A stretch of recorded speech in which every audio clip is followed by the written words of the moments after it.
بسم اللہ الرحمن الرحیم۔ رمضان کے دن، قرآن کے دن، حق و باطل میں فیصلے کے دن، قرآن کی راتیں چل رہی ہیں۔ مسلمان شوق سے یہ بابرکت شب و روز گزار رہے ہیں۔ کیا مسلمان عالم اپنا محاسبہ بھی کر رہے ہیں اور اپنے اسلاف کی قربانیوں، عبادتوں، کارناموں،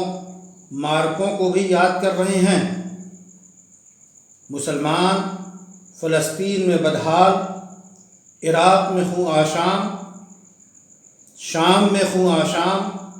افغانستان میں پریشان، پاکستان میں گروہی تصادم کا شکار، دشمنوں کے نرغے میں، ہندوستان میں جہالت کے دلدل میں،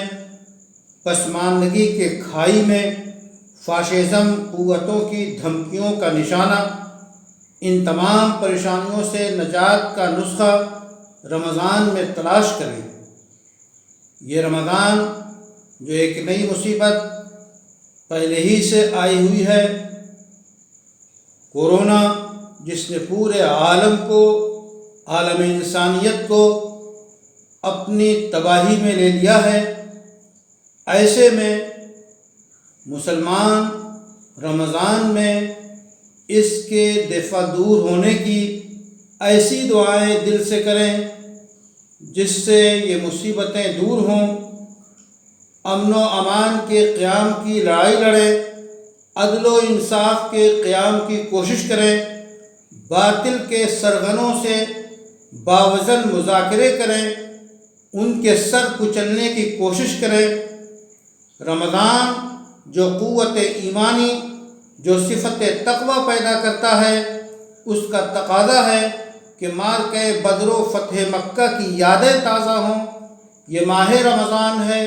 یہ ماہ قرآن ہے، یہ ماہ فتح و سربلندی ہے۔ اس لیے ہر مسلمان کا تقاضا یہ ہے، ہر مسلمان سے قرآن کا مطالبہ یہ ہے کہ قرآن پڑھے، اس پہ غور کرے، اس کے احکام کو رمضان میں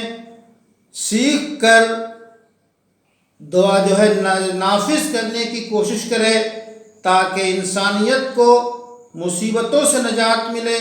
فتنوں سے نجات ملے، اور ہندوستان میں جو نفرت کا، بغض کا،